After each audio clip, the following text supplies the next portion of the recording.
Welcome, everyone. I'm Dennis Michael John, Associate Curator of Contemporary Art at MIA.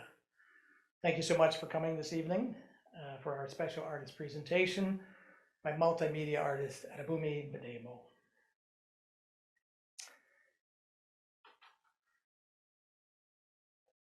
Before I introduce our guest speaker, I'd like to note that tonight's event is sponsored by the museum's Department of Global Contemporary Art, as being presented in conjunction with the MIA organized exhibition, Collage Assemblage Part 2, 1990 to now, which is currently on view in the third floor of the museum's target wing through August 18th. This two-part exhibition project surveys the closely related techniques of collage assemblage, photo montage, and found object sculpture, with featured works selected from MIA's contemporary art collection and local private collections.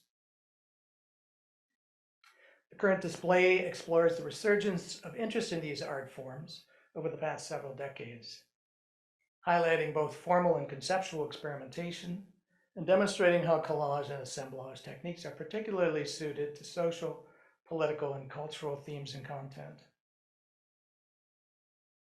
The exhibition features work by a diverse roster of 45 national and international artists, including such luminaries as El Anatsui, Alice Aycock, Melvin Edwards, Harmony Hammond, George Morrison, Wagisha Mutu, Luis Gonzalez Palma, Kiki Smith, Carrie Mae Weems, and of course, Adebunmi Gbadebo, whose assemblage production 2 is now on view.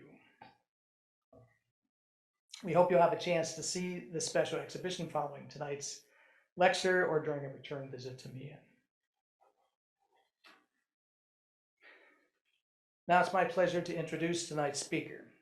Adebunmi Gbadebo is a multimedia artist, a Yoruba priest, and documentarian who uses culturally and historically imbued materials, such as paper, ceramics, sound, and film, to investigate the complexities between land, matter, and memory.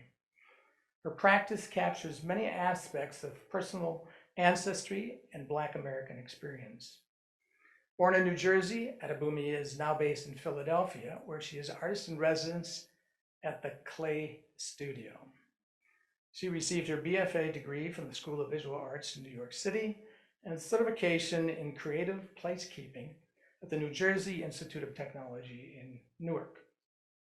In 2023, Adebunmi was awarded the Maxwell and Hanoran Craft Fellowship and named the keynote speaker for the American Ceramic Circle Annual Conference. In 2022, she was named a Pew Fellow at the Pew Center for Arts and Heritage in Philadelphia. Adebunmi's work has been presented in solo and group exhibitions across the United States and in Africa, Europe, Asia, and Australia. Recently, her work was featured in the exhibition Hear Me Now, The Black Potters of Old Edgefield, South Carolina, which opened at the Metropolitan Museum of Art in New York, traveled to the Museum of Fine Arts Boston, University of Michigan Museum of Art in Ann Arbor, and is now at the High Museum of Art in Atlanta.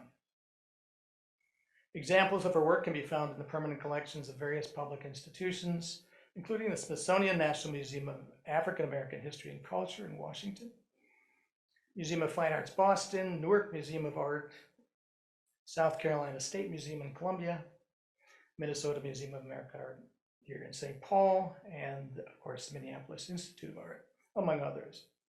Her public commissions include an ongoing sculpture project in collaboration with students and faculty from Clemson University, South Carolina, and the Harriet Tubman Monument, Newark, New Jersey. For tonight's talk, Adebunmi will discuss her artistic practice and creative philosophy in relation to her journeys to the True Blue Plantation and other spaces of enslavement in South Carolina, where she has used the land to contemplate Black histories either long overlooked or too closely surveilled. Would you please join me in welcoming Adebunmi Gbadebo?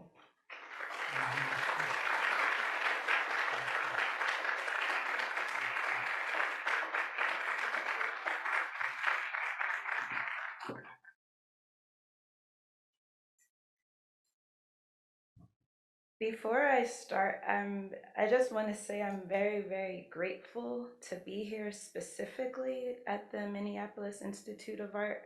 My first museum exhibition was here back in 2019 to 2021, mapping Black identities.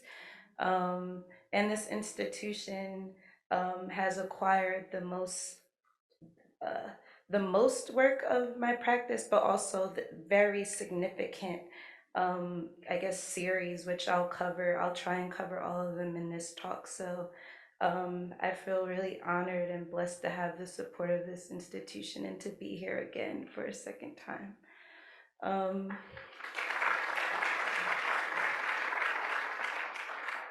And I guess also in the theme of the exhibition that I'm in on the third floor, um, I I started to think of my practice, not just the work itself, but the work that I'm doing to make the work as assemblage, collage, piecemeal. So that'll kind of be the kind of grounding theme, and I'll discuss my practice through that lens. I start here because this is kind of what it looked like when I was first kind of starting to research this place called True Blue Plantation in Fort Mott, South Carolina, about 45 minutes from Columbia, about second from St. Matthews, South Carolina. But when I learned that our family still had that connection to the indigo and rice plantation where my family was enslaved, some of the first documents and archives that were coming up looked like this. Um, you could see on the, I guess this is your left, that is an appraisal list written by the enslaver where he lists human beings and animals. I have boxed off, you could see at the top mules. Below mules is Maria, Martha. I see a Millie. And that appraisal list ends with 60 head of cattle and their price. Um, and then to the right of that is a little excerpt of the actual will of Richard Singleton, who owned my family on Singleton Plantation. The Singletons also owned True Blue Plantation. And in between those plantations was Lang Syne Plantation. So this was kind of a network of plantations all in Fort Mott. But you could see the kind of language of how humans and the land were being kind of really passed down through his family. And there was a disturbance that these were the only things that I was finding as I was trying to research my own history and lineage. I also, there's like this kind of term in genealogy work, follow the white man. Well, it took me to the white woman, Julie Peterkin, who also was a former plantation owner of Lang Syne Plantation, where my family was enslaved. She was prominently known as being a Pulitzer Prize winner for writing this book, Scarlet Sister Mary. And every single character in that book was my ancestor, where she took her own kind of creative liberties and retold how this person was and that person was. But luckily, through oral traditions and family who have been able to talk to elders, we could identify the the truth of her characters based off of my ancestors' lives. And the photographer who was helping Julie, I mean, she wrote uh, tons and tons of books, but the photographer of another one of her books, uh, Roll Jordan Roll, what is a famous photographer, Doris Ullman. And those images in Julie's book are again my ancestors. And that was taken straight from MoMA's website, which they actually had an exhibition of Doris's work of my ancestors a couple of years ago. And you could see even in the ways in which Lang Syne and True Blue become prominent through these white people, still the Black people represented are obscured and just listed as untitled and nameless.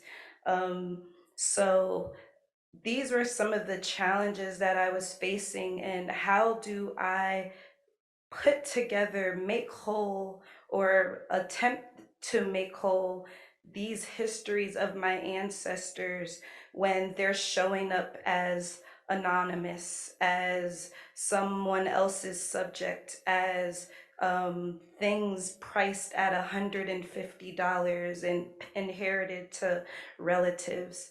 And this is just kind of to, you could see True Blue Cemetery, Lang Syne. This is all in Fort Mott, just to kind of locate yourself. Um, so for as an artist, went to material. And this kind it there's a piece of this series upstairs. But this was called a production series where knowing that True Blue was a indigo and rice plantation, I start to think, well, can I start at the land? Can I start at the material? So I started taking cotton, making them into these giant handmade papers, embedding them with black hair, thinking of the histories that are literally in our hair, the DNA that is in our hair, and using the hair as its black body and inserting in as cotton. We're kind of reinserting ourselves into this kind of plane of cotton again. Um, and I guess the last step was dyeing the sheets in shades of blue, dyeing them using indigo, blue hair dyes, blue pigments, as a way as letting blue kind of be the starting point to talk about this history. And I was also really interested how my relationship to a color as an artist was one of great violence.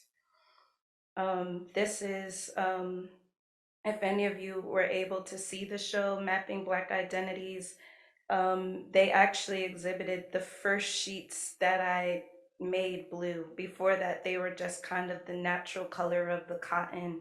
But this was me, an installation shot of that show. And it's in the same gallery, ironically. Um, um, Here's another installation shot, a more close up. And kind of the last layer to these sheets were these silk screens or Rizzo prints that I was adhering to these handmade papers, which were those documents and archives that I were finding. You could see in the detail in these two sheets. It also again lists the name of the enslaved, their age, and their role on that plantation. Carpenter, prime hand, ditcher, 4, 2, 19, Willard, baby, Ben, and they were all 175 of these people, humans, were worth 2,000 each, totaling $370,000. As I started to get deeper into the research, I came across this article of this man who was caring for the burial grounds on Lang Syne, True Blue, and Singleton Plantation. And luckily, this article had a number, so I called the number. This guy named Jackie Whitmore answered and was like, "Oh, yeah, we're cousins." Um, After I shared with him who my mom and my grandparents were. And I would quickly learn that this man is single-handedly caring, protecting, preserving these plantations and burial grounds. And also, when this conversation happened, it was in 2020, so it became a ideal moment to actually go to True Blue, which I hadn't done prior. So I rounded up some friends, and we met Jackie on True Blue Plantation. This was a shot from my first kind of in, interaction or meeting the land. This is what it looks like when all that green has bloomed. And I should mention that it's still owned by the Singleton family. It's still owned by the Peterkin family. It's still owned by the McCord family. And when that kind of, when emancipation ended the human labor force, they transitioned to industrialize ways of growing cotton. So it ended the indigo and rice production, but they still benefit from that land. And I often think, you know, especially learning more and more about this history and this land and how it was, and you're driving past miles and miles of acres of these cotton fields, I couldn't help but wonder who cleared this land. How did this land get here? You know, who made it possible for these families to still benefit and live off of this land? They say there was so much land cleared on these agricultural plantations, you could see the scar from space. You know, we often, and not to take away from like pyramids of Egypt, but there was more land cleared to make these plantations than the land that was cleared to make pyramids in Egypt. I call it a wonder of the world. So thinking about how so much of this land is intact, you know, who benefits and stuff like that. What seemed like harder to identify was where is the presence of my ancestors?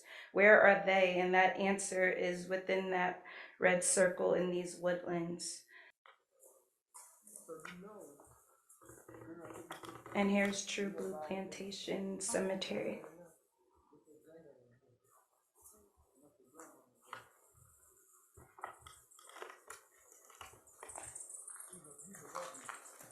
So again, I want to acknowledge my cousin Jackie Whitmore.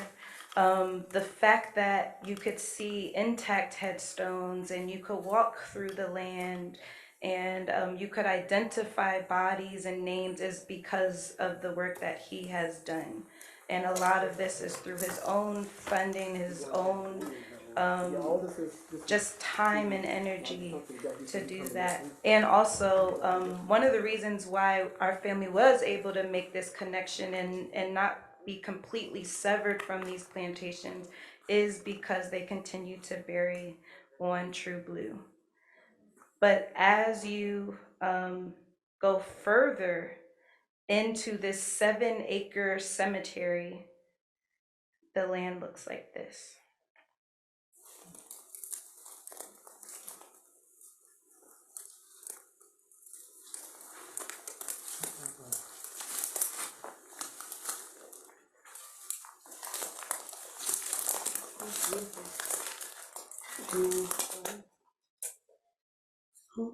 And this is Jackie.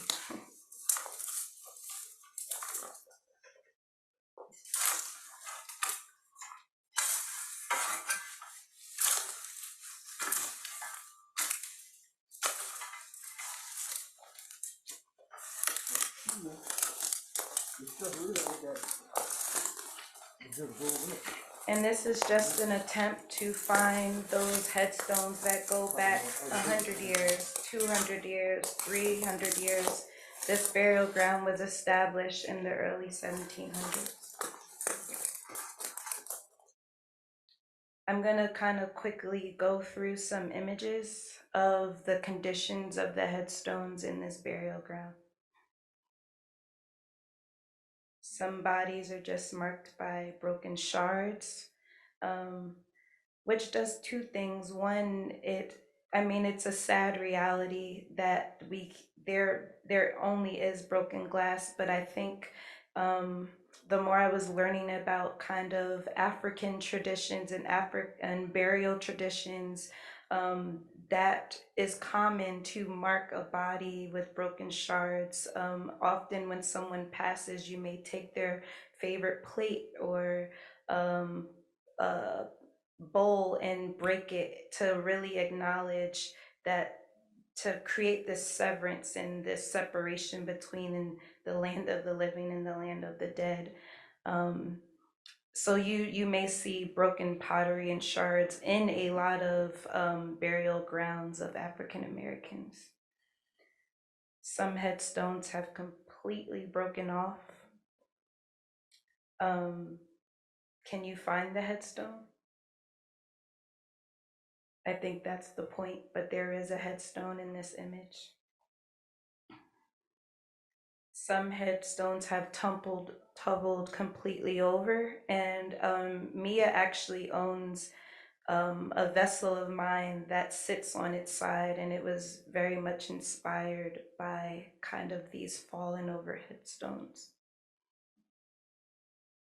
This is a tabby headstone, which is really significant because you often see tabby building material on the coast of the Carolina and in Georgia. And it's kind of like a building material that you see where they take sand and cement and dirt and seashells and build from it.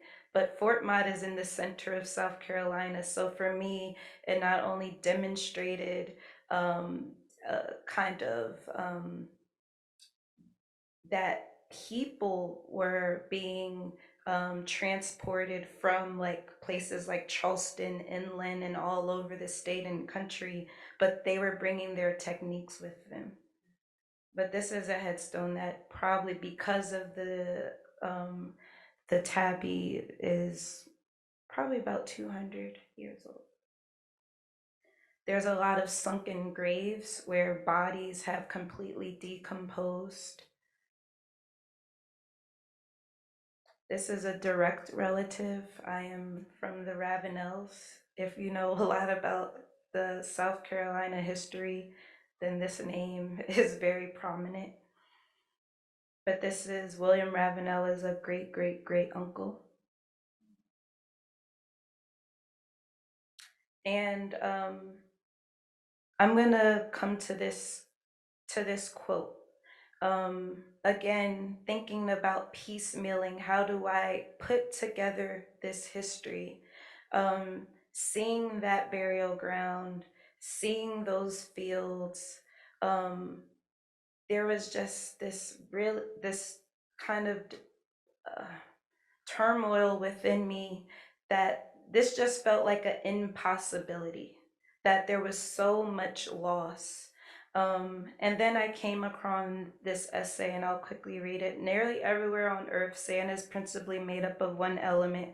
In some places, silica, and others, limestone. 90% of a grain is almost always just of these two elements.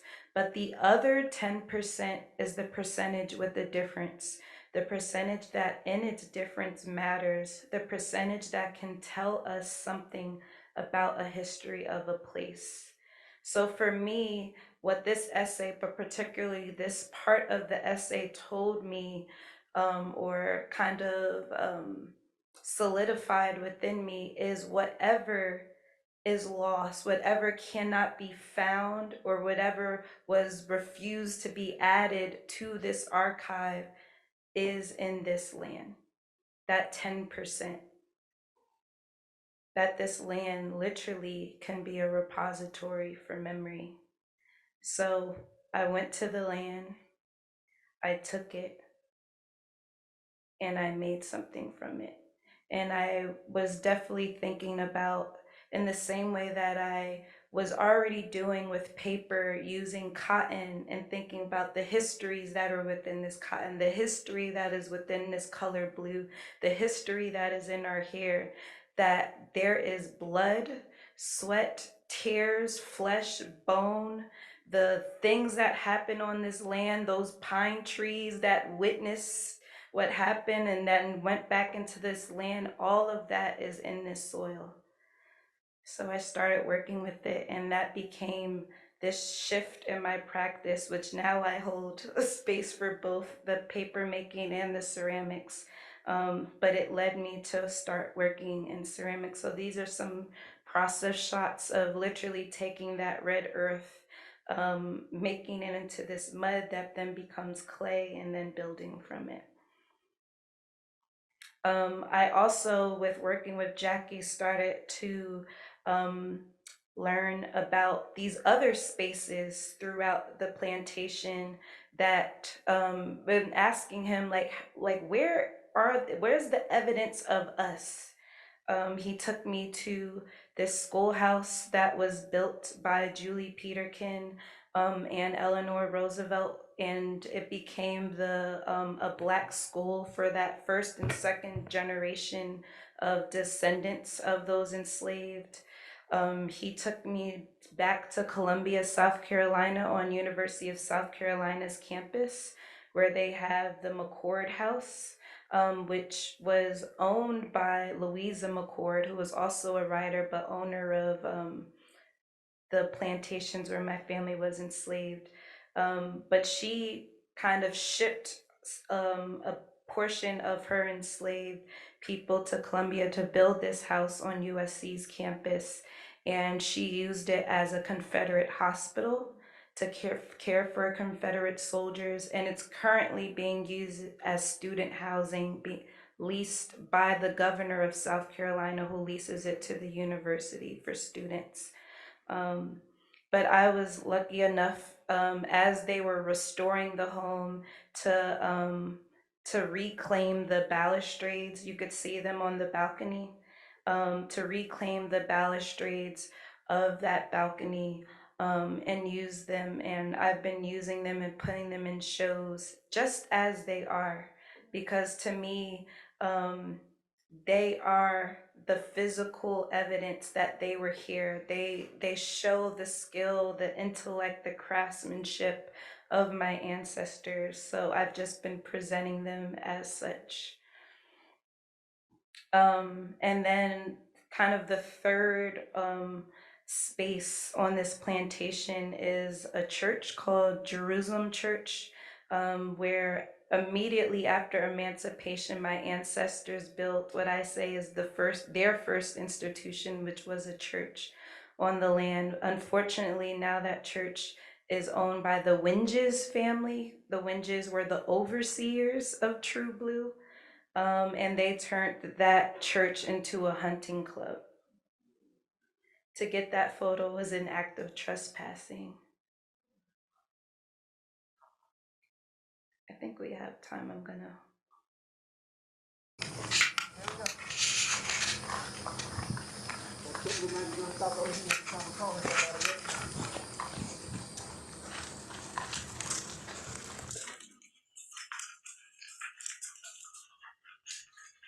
Something else.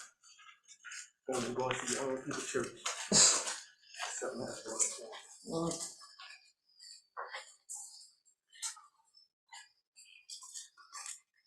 Now you have to keep your mind booming, walking. That's how they had to get to the church. They had to walk.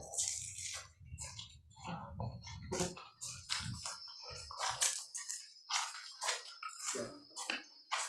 I'm not sure how to get to church, huh? Again, we're trespassing on a plantation. So at some point, Jackie hears people approaching, and you'll see what happens.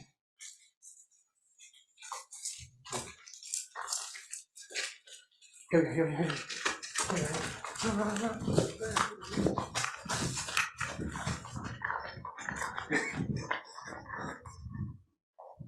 There? Yeah, yeah, yeah.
I'm gonna just turn it down. Like cinematically, this is a horrible video. You know, the wind is hitting the mic, the camera is unstable. You know, it's all over the place. But for me, it speaks to the dangers and the realities of doing something as simple as just photographing something my ancestors built. You know, I am trespassing on the land owned by the overseers, which is now a hunting club. Um, and there's a level of fear that is always palatable and present. And I remember at the end of this clip, when, you know, we were safe, but just realizing the fear, the adrenaline that I felt within me was familiar. You know, this was my very first time being on True Blue, but like it just felt like I've done this before. Um, that I was tapping into something that people who carry the same blood and DNA as me kind of were always aware of that same level. And I'm in no way saying that um, to be in that space during the time of slavery is something I could connect to, but it definitely felt ancestral.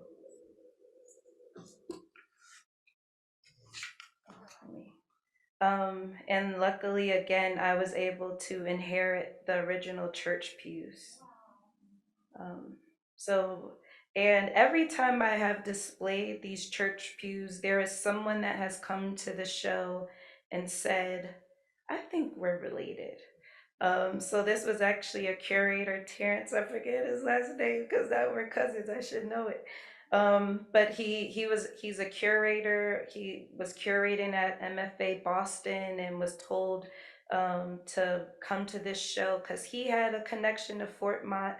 And I called Jackie, who's like the family historian, and he was like, "Oh yeah, that's your cousin. His mother is this person, and great mother, grandmother, and great great great great." And he was telling Terrence things about his lineage that he didn't even know. And this has happened every time the pews have been on display. It's almost like they're calling on their family to return, to literally sit down.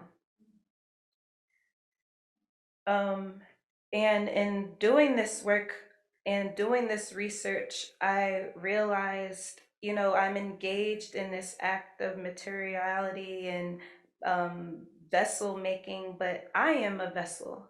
Um, so I started to really think that through even in my process. So the techniques that I implement in making the ceramic vessels, and even techniques that I'm implementing in dyeing the indigo sheets, are all speak to indigenous and traditional practices that you will find in West or in Central Africa. So this um, is kind of like a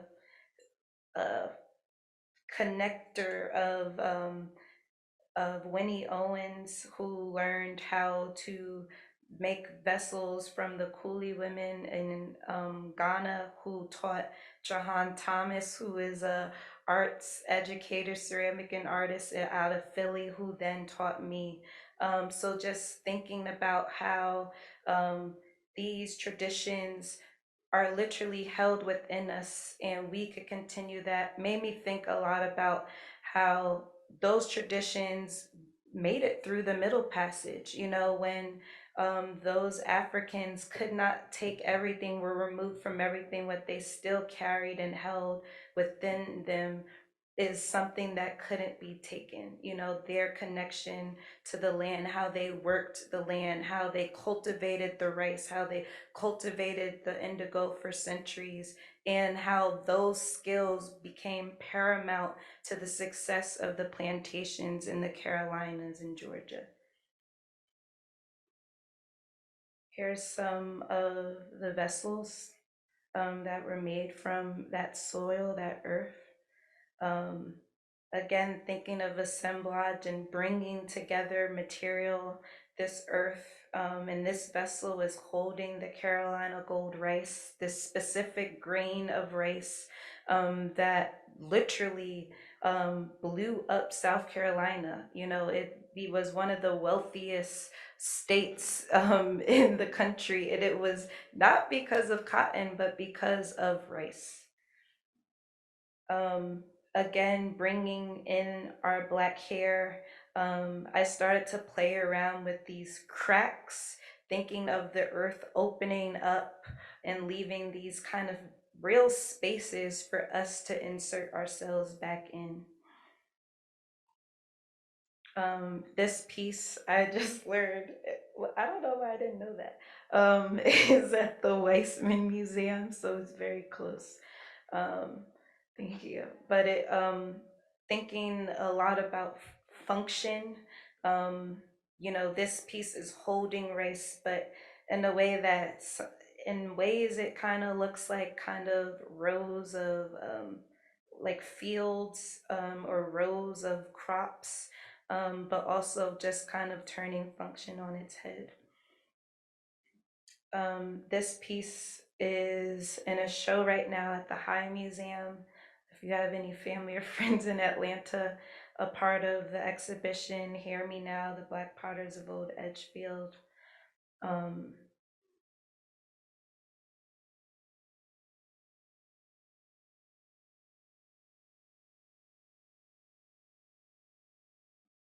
and they're all made using that a Nigerian coil technique. And this piece is actually named Fort Hill Plantation, um, Clemson University, and it speaks about, I don't know if you all know this, but Clemson University out of South Carolina was originally John C. Calhoun's plantation. And about 700 of his enslaved, the convicted laborers that were then forced to transform the plantation into a campus. The sharecroppers were all found on unmarked burials on campus. So I've been working with students at Clemson to build a memorial that honors this history and those people, but that kind of belly that's indented, thinking about loss, thinking about mothers who lost, thinking about womb. And then on the backside are not only locks, but ceramic locks that were made by dipping hair into the earth and burning out the hair in the kiln to leave these cores.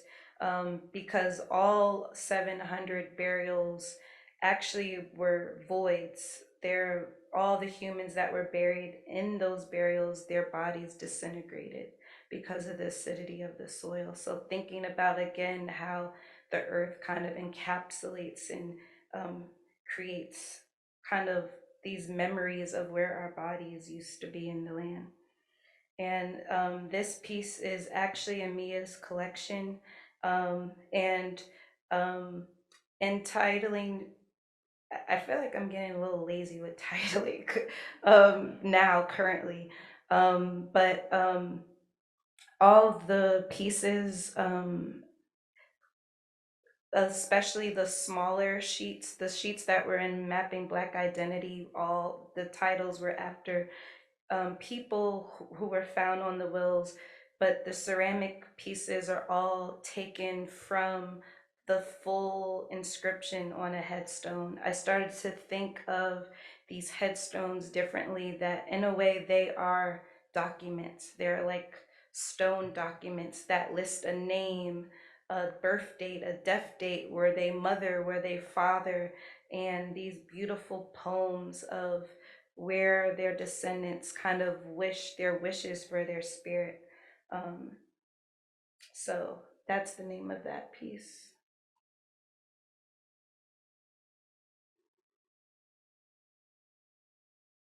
And I guess I started to also understand that in my work, I was in a way selling this plantation again, entering it into this other type of market. So my practice is not just making, I was trying to be very conscious of not creating a practice of extraction, but how does this practice give back? So I was started going back and participating heavily in cemetery cleanups with descendants in local high schools, led by Jackie and another cousin, Benny Haynes. Um, Jackie also started, he got historical markers placed on the land. So at McCord House and True Blue Cemetery and Langsyne Cemetery, so that we don't forget when we're on this space where this land is. Here's some other images of local high school students helping in this cemetery cleanup. And I was started documenting descendants literally talking about who's buried here and who's buried there, to create a kind of another layer, or our archive of who's in this space. Um, and also when work sells, a portion of that money goes back to pay for family and other people to do this work, so that the work is going back, the work that the land allows me to do is actually being funneled back into itself. Um, but it was interesting. My first time going to True Blue was in 2020, and now 4 years later, I realize that I have a lot of pieces. I have the earth, and it means something different. I have these images, these videos, these oral stories of family, and it's allowed me to work in another medium, video. Um, because in a way, again, there's just more to piece together. So I'm currently, this is just a quick version, but I'm currently working on a longer kind of narrative doc of or maybe or visual doc of me going to True Blue for the simple task of making a sheet in between my great great great uncle and my great great great aunt, built buried on True Blue. But to do that was an act of gathering water from the Congaree River, the same river they used to transport humans and goods, going on my cousin's land, who has literally been buying back the plantation and gathering water from his land, getting cotton from the earth. So as a kind of foundation of me making this sheet, we're also telling the story of family and the work that family's doing to protect and care for this land. So here's a quick look at just this video.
See, I throw my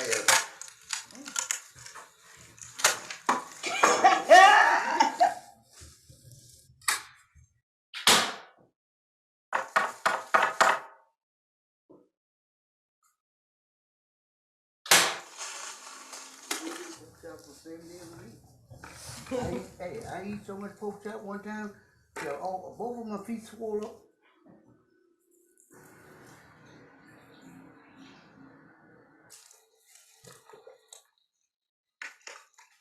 You got one guy stirring the pot and the other putting the egg.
I'll just stop right there.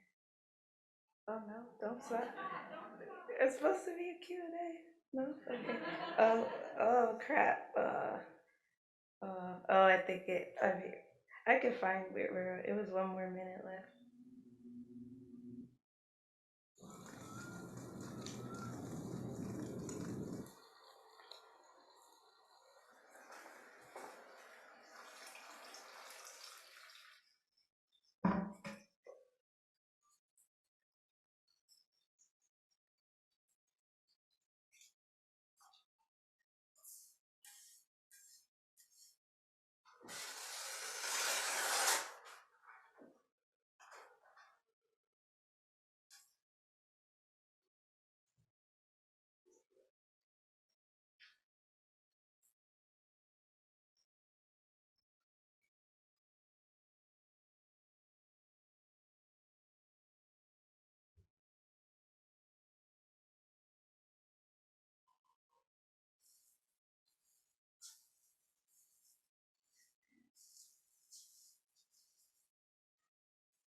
So this is like more of like a very, very, very condensed version. What you're not seeing, which I'm actively working on, is um, footage of we captured of family walking through the cemetery.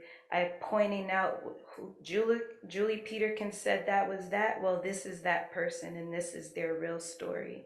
Um, kind of deeds of family who are buying back the plantation to build literal museums that are centering the stories of our family. Two of my cousins are actively doing that now. Um, us going to New Jerusalem church that was built when Old Jerusalem was lost, and our kind of Sunday worship at New Jerusalem. So all that will be playing as there's this kind of center or foundational story of me going back to the land to make this sheet. And that is all. Thank you.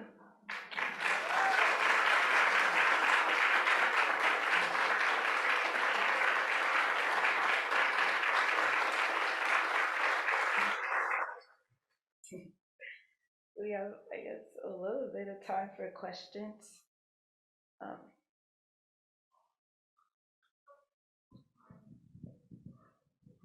I'll try not to get too curatorial here.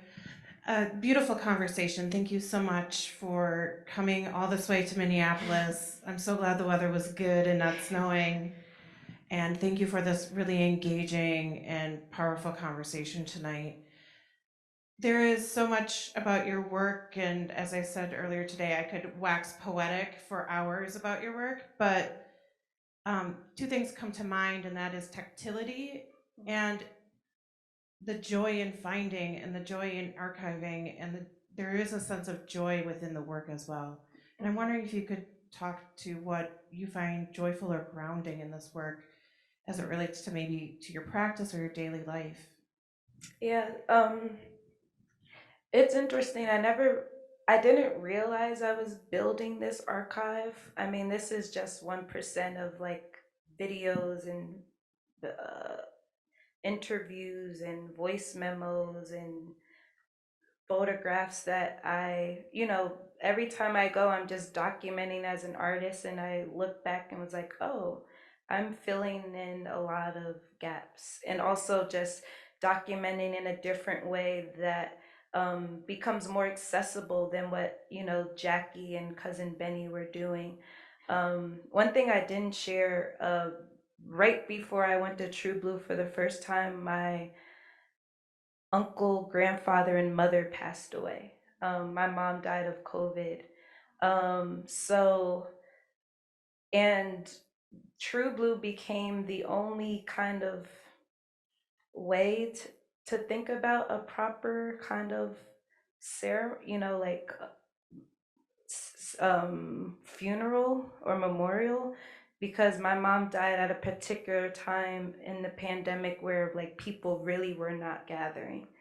So I buried some of I realized this photo is where I buried my mom, next to William Ravenel. So this work has given me a greater sense. When I say ancestors, I'm talking about my mom. It's not this like distant. I am talking about those of 100 and 200 and 300 and centuries of years ago, but I'm talking about my grandfather, my uncle, um, wherein and the work, because material is the land. I get great joy in the fact that I have to stay connected. I stay connected to where I decided to bury, parts of their ashes, and my grandfather's hair is buried on the land and stuff. But it's just giving me not just joy, but hmm, I, I don't know if I could locate the word right now, but um, and the fact that this space, which I was genuinely afraid to visit the first time, has is it always feels like home now. And even in doing the video that I'm working on now, I was really taking up space in ways in which look drastically different from that video where I was like running and terrified just to photograph Jerusalem. Like, I walked down True Blue Road, down the center of it. I was in the Singletons cotton field picking that stuff for that sheet. I was in the Congaree gathering that water. So it's just given me a sense of connection and belonging, especially because a lot of my family passed like all at once. It's given me that, the work and the land. Yeah. Thank you so much. I'm so sorry for the passing of your mom and your Thank you. family. The very first image you showed of the sheets in the gallery, and the sheets I noticed are the same size as bedding sheets or quilts. And there's such a quilt history in the Freedom Trail for signaling we're safe to go from south to north. And the quilts also protect and care for us and those that we love. So I'm wondering if that was intentional. The scale. Yeah. I was working at like a smaller scale. And I mean, that was more originally the smaller scale was determined by it was just what I had access to. Like, I had screens of that size. But to increase in scale completely shifted how I was working. So to make the sheets at a smaller scale, I was using a technique called couching, where you make like a vat of cotton or pulp. My pulp was human hair and cotton, and you kind of dip the screen into this vat and pull out, and that kind of thin layer on the screen becomes the sheet. It's very hard to do that when the sheet is 7 feet. You know, the weight of that water. I often sometimes will call water my invisible material. It's You cannot make ceramics or paper making without it.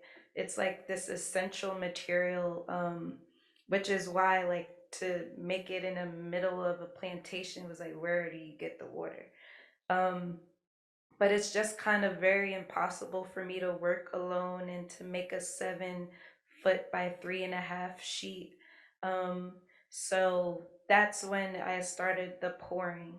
Um, and it slows down the process significantly. It's more meditative. The composition is not being built out in one scoop, but it's actually it growing left and right and diagonally and up and down. I have a ladder where I'm looking at it, looking down at it. But thinking when you were talking about quilting, like it does, I'm so grateful to be in the show because it is assemblage. It's really piecing all of these components to come together, and the composition is built in that way. Like the actual, like when I think of painting, you start off with the surface, the composition, the color, all of that is being built out in tandem. So sometimes I do think of, especially when they're larger, as like textile, or painting, or I mean, they are prints, they are paper, they are sculptural, so I think they kind of could flow in all of these different kind of medias, but that kind of shift, and the scale is also like right now I have this huge vat kind of tub that's about like 10 feet by 8 feet. So I mean, right now that's my max because I have to be concerned with flooding and things like that. When your video was playing and you were running and breathless and it was scary to watch as well. I can't imagine what it was like. Well, I can imagine, but it was scary.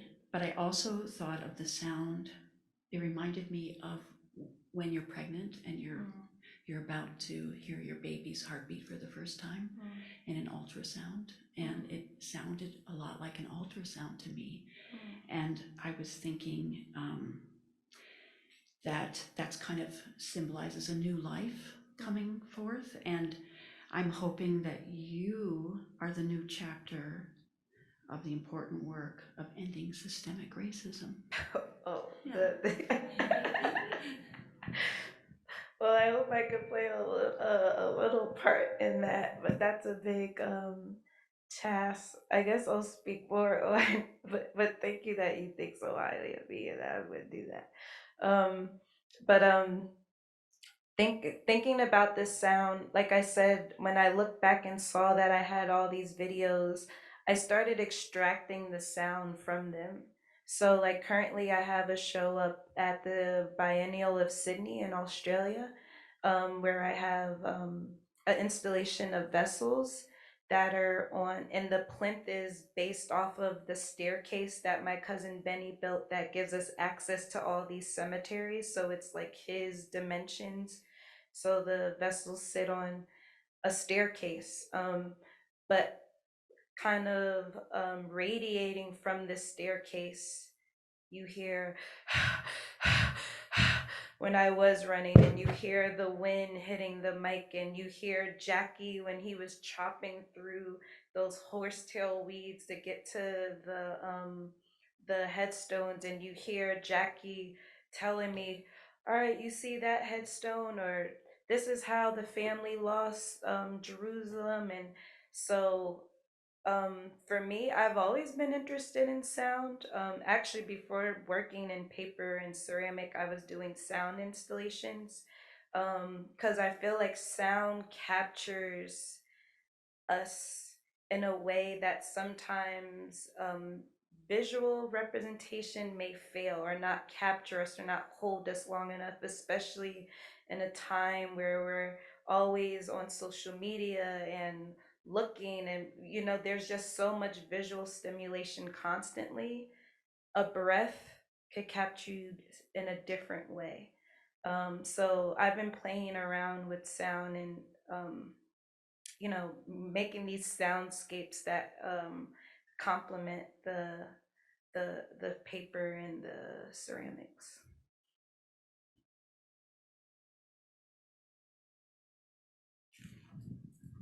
I have so many questions, I don't know which one I should ask. But I first just want to make a comment about how you touched my heart. The fact that you had the tenacity and the determination to not just look at history, but look at your own history and your ancestry. That is so remarkable and touching to me. And the other question, well, I wanted to ask you some things about Jackie, but because he's amazing too. Oh my gosh. And yeah. to think that you went back, to your own history and used the various art mediums, to bring it together and to share with others is so remarkable. And it just makes me feel so excited to know somebody like you is there. And the other question I'll ask, this quick one. The young people, younger generation in your family, how has this impacted them? Yeah, there was a moment at the last cemetery cleanup where I looked around and I was like, it was just me and Jackie's kids were like the youngest ones out there, in addition to the volunteer of high school students. But they are not necessarily related or connected. Um, I do talk to my cousins. Like, I have a few cousins that are really interested in the family history and just, connected and related histories. Um, but I remember my family had a reunion on True Blue one year, and some of those cousins were just, it was really difficult for them to be on that land. You could imagine this is not it's a difficult space. And that, in answering the first question, um, I'm just fortunate that the work forces me to return, because I have literally witnessed within myself how my feelings about the land have shifted, how it went from this very dangerous place, like this land of violence and terror and all of that, and now it really does feel like home. Um so I think one thing that the work has been able to do is to kind of show, especially relatives that are my age, that we could claim this space. We could buy back land like the elders in our family are doing. So I hope that they join in that. But right now, I'm like, I'm like the young one working with Jackie and Benny. But I do see the shift because the work, to see audiences like this, or curators be so interested, I think it's kind of pointing back to them. Well, why aren't you? Yeah. Hi, thank you for being here. I also have a lot of questions, and this one is kind of simple, so forgive me if it's too simple, but I am thinking about seeing the images of you having your hands in the mud and the water and touching the cotton. And I'm just curious about, like, what do you feel when you return to that land and when you're in it, when you're touching it, um, when you're walking through the brush? What does that feel like in your body, in your Yeah. spirit? I think about connection to land a lot, and I have dreams about returning to ancestral lands and touching the soil. Just like, yeah, what does it feel like? Yeah, and that's not a simple question. Thank you for asking. Because it's not just like a feel, when I was walking through the cotton stalks, they're also snapping, so you're feeling it hit your body. The cotton bulbs are pulling on your clothes. um the branches are snapping back, and it's like a real snap, and I feel like I'm constantly, when I'm there, living in like this double space. I'm present and I'm time traveling. I'm past and present, like, all at the same time.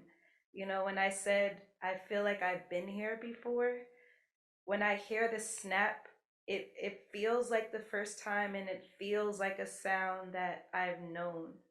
Um, and I don't know if it's because, like, me wearing white in that video, I was in my initiation year into the Yoruba tradition. So my relationship with ancestor has significantly shifted and become part of my everyday life. So I don't know if it really is like, but what I will say is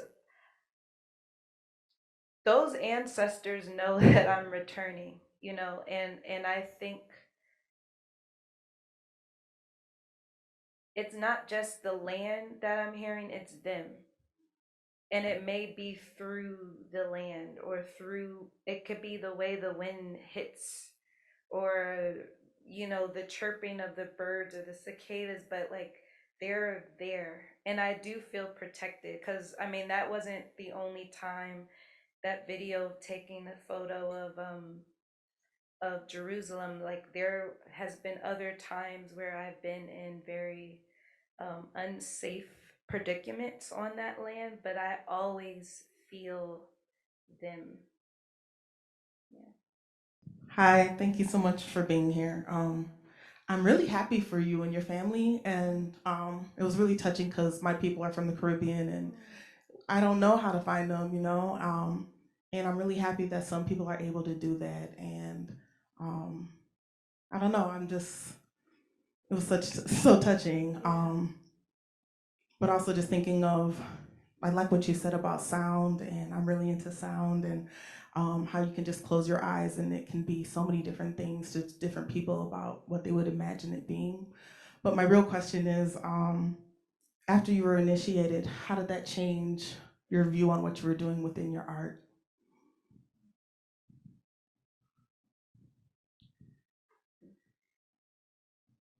Well, my initiation year ended like yesterday.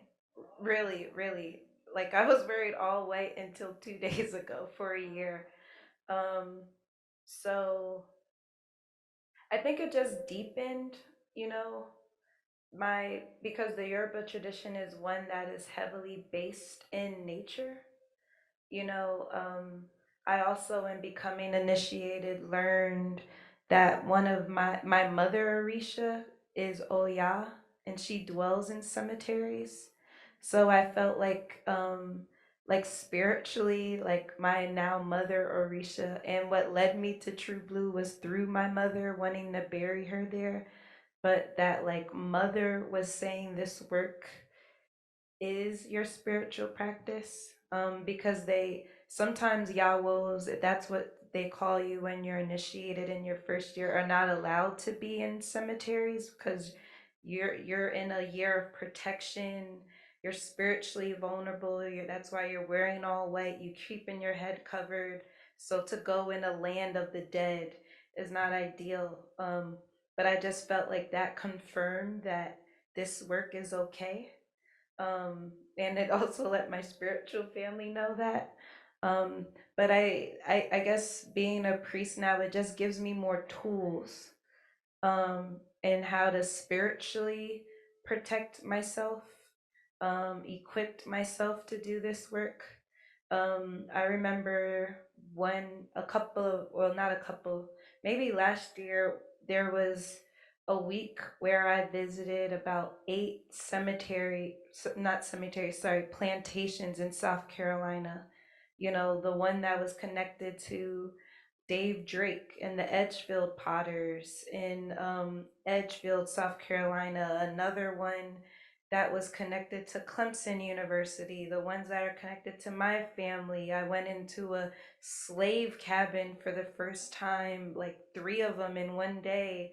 And I just remember at the end of the week realizing how taxing, how vulnerable you could be in doing this work. So I think my priesthood now just further, it just kind of equips me to not just think about this work as artistic practice, but a spiritual practice, and making sure that I am caring for myself so that I could continue to do my art practice. First of all, thank you for being here in Minneapolis, Minnesota. Oh, thank you. You're on a journey of spiritual. It's happened to me too. I visited, well, every day I would pass a cemetery into Houston, Texas. And one day the spirit told me to go into this cemetery. And it's like, who goes into a cemetery at 6 o'clock, 7 o'clock in the evening, you know? And the wind was not blowing at the time. But then as I entered the cemetery, the wind started blowing, and I could hear these voices telling me they were just giving me direction, and I saw all of these slave graves. Some were indented, some were marked, and others weren't, and I started taking pictures. And then the Spirit told me to go to the end of the block, make a left turn, the first house on the left to stop. I did that. And come to find out that this person at this home, she was her family, in a sense, owned the cemetery from slavery. It was given to them after slavery because this is where the slaves were buried. So she was struggling to find out who was trying to take this cemetery. There's thousands of cemeteries that are unmarked, that people are taking these cemeteries and really not knowing the value of them, and people are trying to find out to stop. So it was a good session for me. I was able to help them to get the cemeteries marked as a historical site, and the families are there maintaining. Although, just like how you said, your cousin, was he in his 80s? Oh, Jackie. Jackie's in his 50s, but Benny, who does a lot of the physical labor to support Jackie, he's in his late 70s. Well, this young man was 86 years old. He had been monitoring and taking care of his cemetery all by himself. And the place where people that can't afford to bury their loved ones come and leave their loved ones right there in the cemetery, never ever to see them again. But he maintains the cemetery. So I understand what you're going through.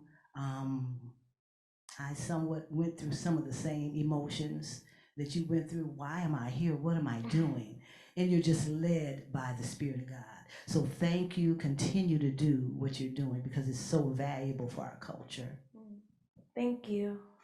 And also, like, just to add on to that, like when I started the presentation talking about what researching this history was looking like, the fact that we had the cemetery opened up a whole new world and an access point to learn about this history, not through Julie Peterkin or Louisa McCord or, Doris, all these white owners, who enacted the violence on us. So I think, when you talked about the value of these spaces, like, it's like they're dead, da, da, da, but if we could kept our connection, like so much we could learn from that space, whether it's even in, the broken shards tell a story. That glass tells a story of our traditions of how we marked bodies and, and burials. So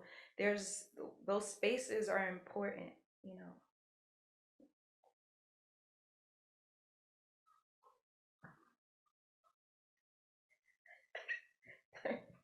Is there any chance it can be marked historical or by like the whole thing back? Oh, the cemeteries. Well, yeah, Jackie actually coordinated 6 historical markers throughout the state that all relate to our family's ancestry in South Carolina and slave history. So that was really important work and difficult work, but he got it done. Yeah. Thank you all.